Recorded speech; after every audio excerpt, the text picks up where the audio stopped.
Hello बच्चों, good morning. आज की तारीख है 18 मार्च 2025। आज के करंट अफेयर क्वेश्चन में आप सभी का स्वागत है। बच्चों, आज हम सॉल्व करेंगे 18 मार्च के 10 करंट अफेयर क्वेश्चन और हर प्रश्न पूरी व्याख्या के साथ सॉल्व करेंगे। अगर वीडियो अच्छी लगे तो प्लीज़ लाइक शेयर कमेंट जरूर करें। आप सभी हमारे साथ सिर्फ 15 मिनट तक बने रहें, जिनमें हम 10 प्रश्नों को पूरी व्याख्या के साथ सॉल्व करेंगे।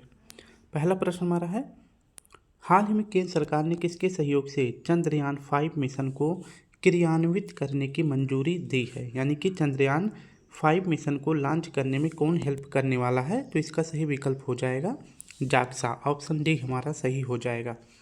इसकी अगर व्याख्या देखें तो चंद्रयान 5 मिशन, इसका जो है पूछे मंजूरी किसके द्वारा दिया गया है? तो वी नारायणन जी के द्वारा इसकी मंजूरी दे दी गई है। और ये पूछे कौन है? तो ये इसरो के 11वें अध्यक्ष बनाए गए हैं। इसमें जो है लॉन्च करने में हेल्प हमारी कौन करेगा? तो चंद्रयान 5 मिशन को लॉन्च करने में जाक्सा हमारी मदद करेगा। और यह जाक्सा अगर पूछे किस देश की स्पेस एजेंसी है, तो यह जापान की स्पेस एजेंसी है। नेक्स्ट है हमारा कि चंद्रयान 4 कब लॉन्च होगा? तो यह 2027 में लॉन्च होगा। और इसका उद्देश्य क्या है? तो इसका उद्देश्य है चांद की मिट्टी के नमूने को पृथ्वी पर लेकर आना। तो चांद की मिट्टी को जो है चांद पर से वापस धरती पे लेकर आना, इसका उद्देश्य है चंद्रयान 4 का। ठीक है, तो ये भी आपको इतना याद रखना है। नेक्स्ट है कि गगनयान मिशन किसके लिए लॉन्च किया जाएगा? तो मानव को अंतरिक्ष में भेजना, यानी कि भारत की तरफ से अंतरिक्ष में जो मानव भेजे जाएंगे उसके लिए गगनयान मिशन को लॉन्च किया जाएगा। नेक्स्ट हमारा प्रश्न है कि भारत का स्पेस स्टेशन कब तक स्थापित हो जाएगा अंतरिक्ष में? तो यह 2035 तक स्थापित हो जाएगा। ठीक है। नेक्स्ट हमारा प्रश्न है दूसरा, हाल ही में त्रिनिदाद और टोबैगो के नए प्रधानमंत्री के रूप में किसने शपथ ली है? तो त्रिनिदाद और टोबैगो के नए प्रधानमंत्री कौन बने हैं? इसका सही विकल्प हो जाएगा स्टुअर्ट यांग। ऑप्शन बी हमारा सही हो जाएगा। अगर इसकी व्याख्या देखें तो त्रिनिदाद और टोबैगो देश अगर पूछे कि यह कहाँ पर है, तो यह कैरिबियन सागर के पास द्वीप है। यानी कि जो उत्तरी अमेरिका है और दक्षिणी अमेरिका है, इसके बीच में जो छोटे छोटे द्वीप पाए जाते हैं, इसी को कैरिबियन सागर के पास इसके द्वीप कहा जाता है। और इसी द्वीप पर जो है, इसी द्वीप में एक द्वीप है जिसका नाम है त्रिनिदाद और टोबैगो। अगर पूछे इसके नए प्रधानमंत्री कौन बने हैं, तो स्टुअर्ट यांग जो है इसके नए प्रधानमंत्री बने हैं। और पूछे कि त्रिनिदाद और टोबैगो के राष्ट्रपति कौन हैं? तो क्रिस्टिन कंगालू वर्तमान में राष्ट्रपति हैं। ये जो है हमारे मुख्य अतिथि बनाए गए थे किसमें? तो प्रवासी भारतीय सम्मेलन में मुख्य अतिथि बनाए गए थे त्रिनिदाद और टोबैगो देश के राष्ट्रपति। ठीक है।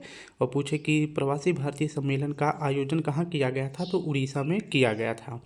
नेक्स्ट अगर बात करते हैं त्रिनिदाद और टोबैगो देश की राजधानी का क्या नाम है? तो इसकी राजधानी का नाम है पोर्ट ऑफ स्पेन, इसकी राजधानी का नाम है। नेक्स्ट हमारा है कि कनाडा के अभी हाल ही में पीएम कौन बने हैं? तो मार्क कार्नी जो है कनाडा के नए प्राइम मिनिस्टर बने हैं। तीसरा प्रश्न हमारा है, हाल ही में भारत ने इटली में आयोजित विशेष ओलंपिक शीतकालीन खेलों में कितने पदक जीते हैं? तो भारत ने कुल कितने पदक जीते हैं? 33 पदक जीते हैं। ऑप्शन बी हमारा सही हो जाएगा। इसकी अगर व्याख्या देखें तो विशेष ओलंपिक शीतकालीन खेल, यह जो 8 सालों बाद जो है इसका आयोजन किया गया है। और इसका आयोजन अगर पूछे कहाँ किया गया है, तो ट्यूलिप इटली में जो है इसका आयोजन किया गया है। नेक्स्ट अगर पूछे कि विशेष ओलंपिक शीतकालीन खेलों में भारत ने कुल कितने पदक जीते हैं, तो 33 पदक भारत ने कुल जीते हैं, जिसमें 8 गोल्ड, 18 सिल्वर और 7 ब्रोंज हैं। और इसके साथ कुल भारत के कितने पदक हो जाते हैं? 33 पदक हो जाते हैं। और इस बार अगर पूछे कि विशेष ओलंपिक शीतकालीन खेलों का कौन सा क्रम आयोजित किया गया है, तो 12वां क्रम आयोजित किया गया है। नेक्स्ट हमारा प्रश्न है, इंटरनेशनल मास्टर्स लीग 2025, यानी कि जो रिटायर खिलाड़ी है क्रिकेट के, उनका जो है अपना एक खेल शुरू हो गया है जिसका नाम है इंटरनेशनल मास्टर्स लीग 2025। जो रिटायर खिलाड़ी हैं जैसे सचिन, सहवाग, हरभजन और युवराज सिंह, इन सभी का जो है, ये सभी प्लेयर जो है रिटायर हो चुके हैं और इनका जो है अपना एक खेल बनाया गया है। विभिन्न देशों के इसमें जो है रिटायर खिलाड़ी शामिल होते हैं, जिसे कहते हैं इंटरनेशनल मास्टर्स लीग 2025।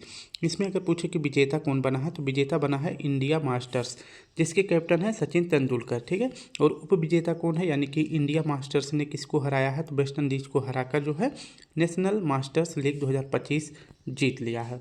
और फाइनल मैच जो है कहाँ खेला गया था? तो फाइनल मैच खेला गया था रायपुर, छत्तीसगढ़ में। ठीक है। तो विजेता कौन बना है? इंडिया मास्टर्स जो है इसका विजेता बना है। नेक्स्ट अगर बात करते हैं कि पेरिस ओलंपिक 2024 में भारत की रैंक अगर पूछे कितनी थी, तो भारत की रैंक थी 71वीं। कितनी रैंक थी? 71वीं थी। और पूछे भारत ने कुल कितने पदक जीते थे पेरिस ओलंपिक में, तो कुल 6 पदक जीते थे, जिसमें 0 गोल्ड आया था, 1 सिल्वर नीरज चोपड़ा जी ने जीता था, बाकी 5 जो है ब्रॉन्ज मेडल जीता गया था। नेक्स्ट अगर बात करें कि पेरिस पैरालंपिक जो दिव्यांग खिलाड़ियों के लिए आयोजित किया गया था, इसमें भारत की रैंक क्या थी, तो भारत की रैंक थी 18वीं। और इसमें अगर पूछे भारत ने कुल कितने पदक जीते थे, तो कुल 29 पदक जीते थे, जिसमें 7 गोल्ड भी था। कितना?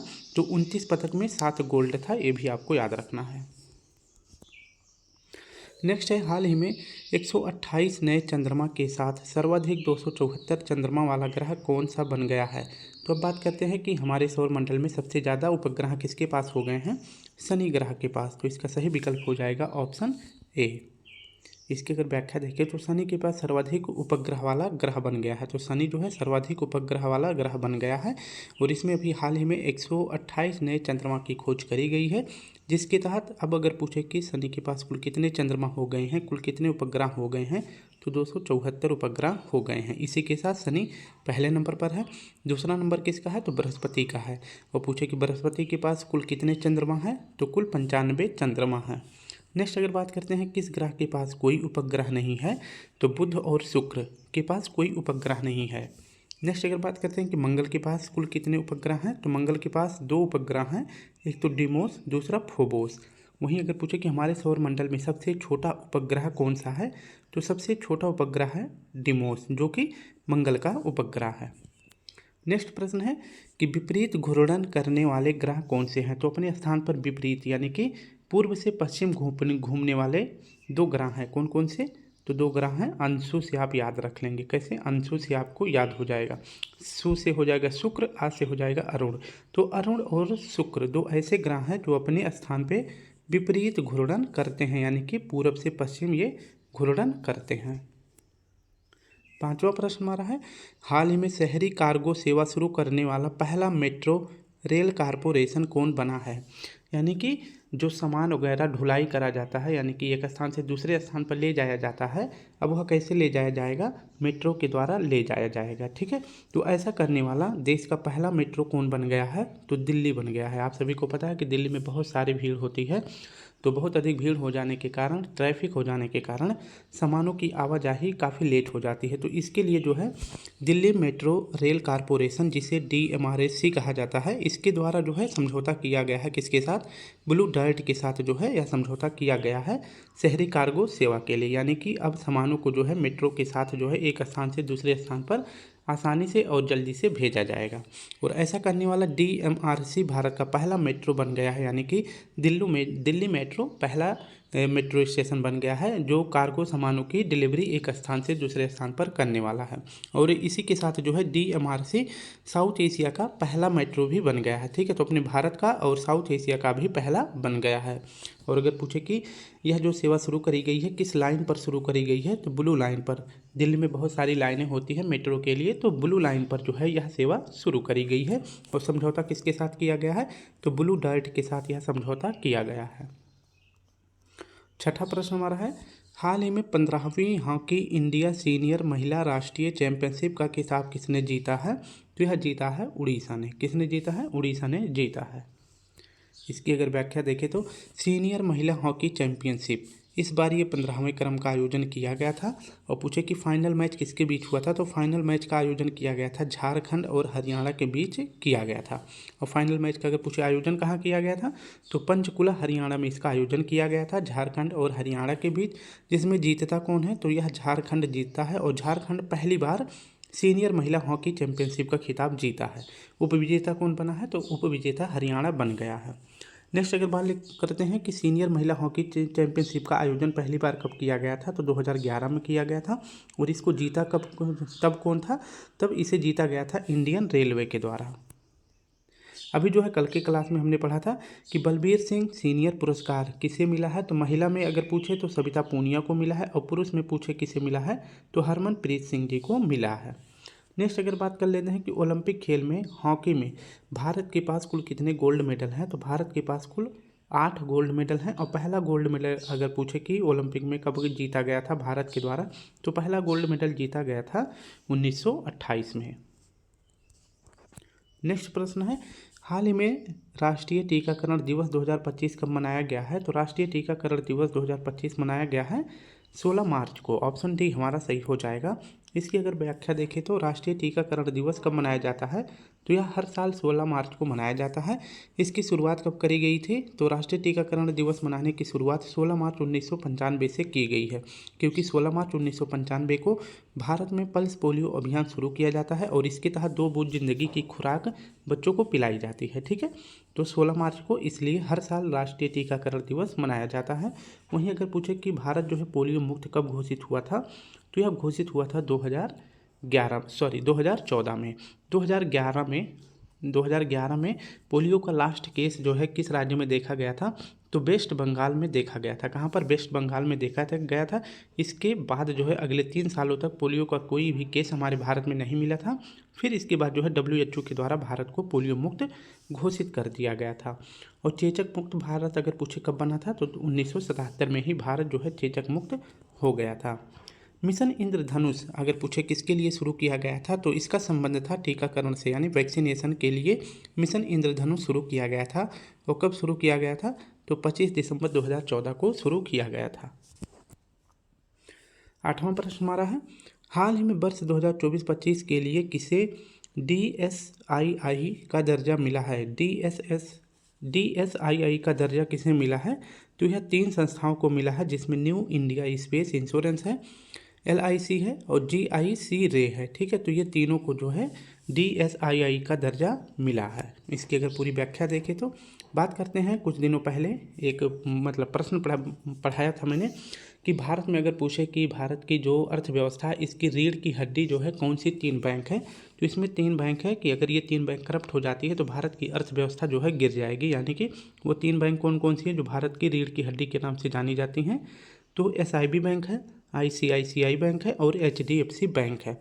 तो इन तीनों को जो है DSIB बैंक घोषित किया गया था, किसके द्वारा? RBI के द्वारा। तो DSIB के अंतर्गत अगर पूछे कितने बैंकों को RBI ने DSIB का दर्जा दिया था, तो 3 बैंकों को दिया था। इनमें 3 बैंक कौन कौन से हैं? SIB, ICICI और HDFC बैंक है। DSIB का फुल फॉर्म क्या होता है? तो इसका फुल फॉर्म होता है डोमेस्टिक सिस्टमैटिक इम्पोर्टेंट बैंक, यानी कि घरेलू स्तर पर भारत के लिए सबसे महत्वपूर्ण 3 बैंक कौन कौन से हैं, तो इसका दर्जा RBI के द्वारा दिया गया था इन 3 बैंकों को। ठीक है, लेकिन अभी जो है अगर पूछे कि जो इंश्योरेंस है बैंक के बीमा के क्षेत्र में, अगर पूछे कि बीमा के क्षेत्र में यानी कि पूरे भारत में बीमा को संभालने वाली 3 कंपनियों में अगर पूछे कि सबसे बड़ी 3 महत्वपूर्ण संस्थाएं कौन सी हैं जो भारत में बीमा क्षेत्र को कवर करती हैं, तो इसके लिए जो है DSII जो है दर्जा दिया जाता है, किसके द्वारा? IRDA के द्वारा दिया जाता है। IRDA का मतलब क्या होता है? तो बीमा को रेगुलेट करने वाली भारत की अगर पूछे सबसे बड़ी संस्था कौन सी है? IRDA है। और इसकी स्थापना जो है कब होती है? तो 1999 के अधिनियम से होती है। और IRDA का मुख्यालय अगर पूछे कहाँ है, तो इसका मुख्यालय है हैदराबाद में। नेक्स्ट अगर बात करें कि IRDA के द्वारा ही DSII का दर्जा दिया जाता है, और अगर पूछे कि DSII का दर्जा किसके लिए दिया जाता है, तो भारत में बीमा क्षेत्र को कवर करने के लिए यह जो है दर्जा दिया जाता है। और यह दर्जा जो है भारत की 3 संस्थाओं को भी हाल ही में प्रदान किया गया है, ये आपको याद रखना है। और ये 3 कौन कौन सी बैंक है? तो न्यू इंडिया इंश्योरेंस, LIC और GIC रे हैं। ठीक है, तो ये 3 कंपनियां जो ऐसी हैं जो भारत में बीमा कवर करती हैं, यानी कि बीमा जो है पूरे भारत में कवर करती हैं अच्छी तरह से। नेक्स्ट अगर बात करें कि DSII का फुल फॉर्म क्या होता है, तो इसका फुल फॉर्म होता है डोमेस्टिक सिस्टमेटिकली इम्पोर्टेंट इंश्योरेंस, इसका फुल फॉर्म होता है। नेक्स्ट हमारा प्रश्न है, हाल ही में पूर्वोत्तर में केसर की खेती को बढ़ावा देने के लिए नेक्टर की अस्थायी परिसर की आधारशिला कहाँ रखी गई है? तो अस्थायी परिसर की आधारशिला रखी गई है पूर्वोत्तर में शिलांग में। शिलांग अगर पूछे किसकी राजधानी है, तो मेघालय की राजधानी है। अगर इसकी व्याख्या देखें नेक्टर क्या है, तो यह पूर्वोत्तर में स्थापित किया जाएगा, किसके लिए? तो केसर की खेती को बढ़ावा देने के लिए स्थापित किया जाएगा। नेक्स्ट अगर बात करें कि नेक्टर का जो है अस्थायी परिसर के आधारशिला पूर्वोत्तर में कहाँ रखा गया है, तो शिलांग मेघालय में रखा गया है, ये आपको याद रखना है। और इसका उद्देश्य अगर पूछे क्या है, तो उत्तर पूर्वी भारत में तकनीकी और अनुसंधान को बढ़ावा देने के लिए जो है इसका जो है पूर्वोत्तर में आधारशिला रखा गया है, ये आपको याद रखना है। अब तक जो है अगर पूछे कि नेक्टर की स्थापना कब करी गई थी, तो इसकी स्थापना 2014 में किया गया था, लेकिन इसका कहीं पर अस्थायी परिसर की स्थापना नहीं करी गई थी। तो अभी जो है अस्थायी परिसर की आधारशिला कहाँ रखी गई है, शिलांग मेघालय में रखी गई है। तो ये इंपॉर्टेंट हो जाता है, आप याद रखेंगे। और पूछ सकता है कि नेक्टर जो है किसके लिए स्थापित किया गया है, तो केसर की खेती को बढ़ावा देने के लिए स्थापित किया गया है। नेक्स्ट अगर बात करें कि केसर को ही क्या बोलते हैं, जाफरान बोलते हैं। और जाफरान का जो है जीआई टैग अगर पूछे भारत के किस राज्य को प्राप्त है, तो कश्मीर राज्य को प्राप्त है। ठीक है, तो केसर का जीआई टैग किसके पास है वर्तमान में, तो कश्मीर के पास है। कश्मीर में केसर की खेती करने के लिए जो महत्वपूर्ण मिट्टी होती है उसे करेवा कहा जाता है। ठीक है, तो करेवा मिट्टी में सर्वाधिक उत्पादित अगर पूछे फसल कौन सी है, तो केसर है। और ये करेवा मिट्टी कहाँ पाई जाती है, कश्मीर घाटी में पाई जाती है। आज का आखिरी प्रश्न हमारा है, हाल ही में पाइप पेयजल आपूर्ति प्रबंधन प्रणाली के लिए BIS प्रमाणन प्राप्त करने वाला पहला जल बोर्ड कौन सा है। तो पाइप के माध्यम से पूरे राज्य में जो है जल आपूर्ति करने के लिए किस जल बोर्ड को जो है BIS का प्रमाणन दिया गया है, तो ऐसा किया गया है बेंगलुरु के द्वारा। यानी कि पूरे शहर में, यानी कि पूरे राज्य में जो है पाइप के माध्यम से जो है लोगों तक पानी पहुंचाया गया है। और इसके लिए बेंगलुरु जल बोर्ड को जो है BIS का प्रमाणन दिया गया है। और ऐसा पहली बार जो है BSI का प्रमाणन प्राप्त करने वाला पहला जल बोर्ड कौन सा बन गया है, तो बेंगलुरु बन गया है। ठीक है, तो बेंगलुरु जल बोर्ड भारत का पहला जल बोर्ड है। इसको जो है BIS का प्रमाणन प्राप्त हो चुका है, क्योंकि पाइप पेयजल आपूर्ति प्रबंधन के लिए पूरे भारत में पहली बार जो है किसी जल बोर्ड को जो है BIS प्रमाणन मिला है।